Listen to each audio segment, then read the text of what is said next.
بسم اللہ الرحمن الرحیم۔ اللہ پاک ہماری بہن ڈاکٹر عافیہ کو باعزت رہائی عطا فرمائے۔ بہن ڈاکٹر عافیہ نے ایک ایسی بات کی کہ جس کو سوچتے ہوئے انسان کے رونگٹے کھڑے ہو جاتے ہیں۔ بہن عافیہ یہ کہہ رہی ہیں کہ امی، میں قیامت والے دن رسول کریم صلی اللہ علیہ وسلم کی عدالت میں یہ کیس درج کروں گی کہ پاکستانی وہ قوم ہے جو ڈالروں کی چمک دیکھ کر بہن اور بیٹی کا بھی سودا کر دیتے ہیں۔ اور یہ بات ڈاکٹر عافیہ بہن کی آپ نے کہا بالکل درست ہے۔ پرویز مشرف کے دور میں ایک امریکی جرنل نے یہ بیان دیا تھا، پاکستانی وہ قوم ہے ان کو ڈالر دکھاؤ تو ماں بیچنے کے لیے بھی تیار ہو جاتے ہیں۔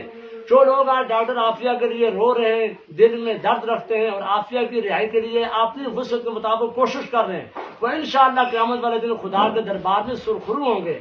اور جو لوگ آج اتنا ماحول بننے کے بعد اور عافیہ کے آنے کے سارے اسباب تیار ہو جانے کے بعد بھی بے حس اور بے ضمیر ہو چکے ہیں، ٹس سے مس تک نہیں ہوتے، یہ لوگ اس قابل ہیں، یہ مجرم ہیں کہ قیامت کو ان کے خلاف رسول کریم صلی اللہ علیہ وسلم کی عدالت میں کیس کیا جائے۔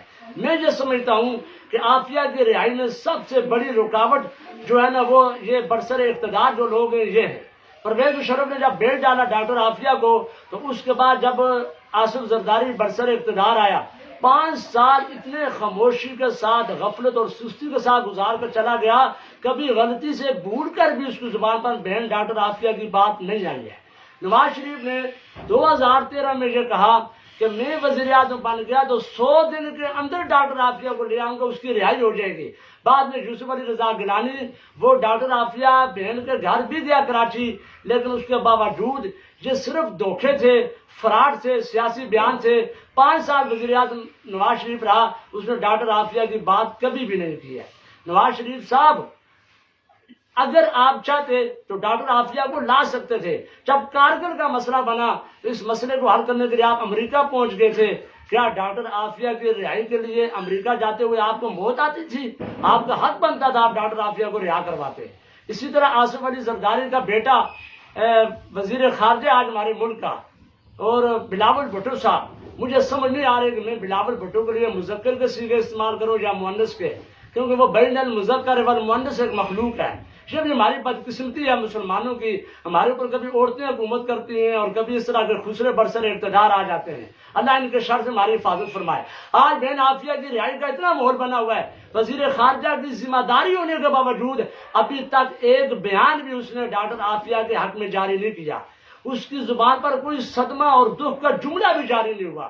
اتنے بے حس اور بے ضمیر قسم کے لوگ ہیں۔ شہباز شریف صاحب، جو وزارتیں ہمیشہ نہیں ملتی، کب تک وزیر اعظم رہو گے؟ کب تک یہ حکومت کے مزے لوٹتے رہو گے؟ یاد رکھو، آج کا وزیر کل کا اسیر، آج صدر کل ملک بدر۔ آج پوری قوم کی نظر آپ کے اوپر ہے۔ آپ اپنی وزارت سے فائدہ اٹھائیں اور اپنی زندگی کے اس آخری حصے میں، اس بڑھاپے میں آپ کے سر کے بال سفید ہو چکے ہیں، ڈاکٹر عافیہ کی رہائی کی کوشش کریں، امریکہ سے بات کریں، آپ آواز اٹھائیں۔ جہاں پہ آپ کا پسینہ گرے گا انشاءاللہ العزیز ڈاکٹر عافیہ کے ان بھائیوں کا وہاں پہ خون گرے گا۔ آپ آواز تو اٹھائیں اور یاد رکھیں، اگر آپ آواز نہیں اٹھاتے ڈاکٹر عافیہ کے حق میں، یہ وزارت ختم ہو جائے گی اور آپ آخرت میں بھی ذلیل ہوں گے اور دنیا میں بھی ذلیل ہوں گے۔ اسی طرح یہ کہا جاتا ہے کہ سیاسی جو حضرات ہیں، عمران خان صاحب ہیں، وہ بھی جو ہے نا برسر اقتدار آئے، وزیر اعظم بنے، پہلے اتنی کوشش کی، اتنی باتیں اور نعرے عافیہ کو لاؤں گا، ڈاکٹر فوزیہ کو پشاور میں، لاہور میں، جگہ جگہ اپنے ساتھ اسٹیج پہ رکھا، جلسوں پہ رکھا، ریڈیو پہ رکھا، جلوسوں میں رکھا، عافیہ میری بیٹی ہے، میری بہن ہے، میں لاؤں گا۔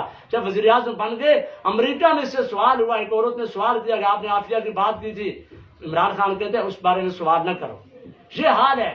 جب بھی الیکشن قریب آتے ہیں، اپنی سیاست چمکانے کے لیے ان لوگوں کو غریبوں کی غربت بھی یاد آ جاتی ہے، پاکستان کے رفاہی کام بھی یاد آ جاتے ہیں اور ڈاکٹر عافیہ کی مظلومیت بھی یاد آ جاتی ہے۔ جب ووٹ لے لیتے ہیں، الیکشن میں جیت جاتے ہیں، برسر اقتدار آ جاتے ہیں، پھر فرعون، نمرود اور قارون بن جاتے ہیں۔ ان کو مظلوموں کی مظلومیت اور غریبوں کی غربت یاد نہیں رہتی ہے۔ یاد رکھو حکمرانوں، اگر تم اسی طرح بے حس اور بے ضمیر رہے تو آنے والے وقت میں ہم پاکستانی قوم کے دل میں تمہاری اتنی نفرت بٹھا دیں گے، تم میں سے کسی ایک کو بھی الیکشن میں جو کامیابی نہیں ملے گی اور تمہیں ووٹ نہیں ملیں گے، تم ذلیل ہو کر ہوگے۔ اور اگر پاکستانی قوم بھی تمہارے بار بار فراڈ اور دھوکے سے نہیں سمجھتی، اسی طرح تمہیں ووٹ دے کر کامیاب کرتی ہے، تو پھر یاد رکھو کہ یہ قوم اسی طرح رہے گی، تم بھی اسی طرح رہو گے۔ لیکن قرآن مجید میں تمہارا علاج موجود ہے۔ جہادی آیات کو پوری دنیا کوشش کر کے قرآن سے کھرچ کر نہیں نکال سکتی، ان قرآن آیات پہ، جہادی آیات پہ عمل کیا جائے گا اور تمہاری حکومت کے تختوں پہ میخ ٹھوک دیے جائیں گے اور تمہارے ناپاک وجود سے پاکستان کا وجود صاف کر دیا جائے گا۔ اپنے اکابر علماء دیوبند کے نقش قدم پر چلتے ہوئے تمہیں کک مار کے پاکستان سے باہر کر دیا جائے گا، جس طرح تمہارے باپ جن کی تم غلامی کرتے ہو امریکہ اور انگریز کو بر صغیر سے ہمارے علماء دیوبند نے اٹھا کے باہر پھینک دیا تھا۔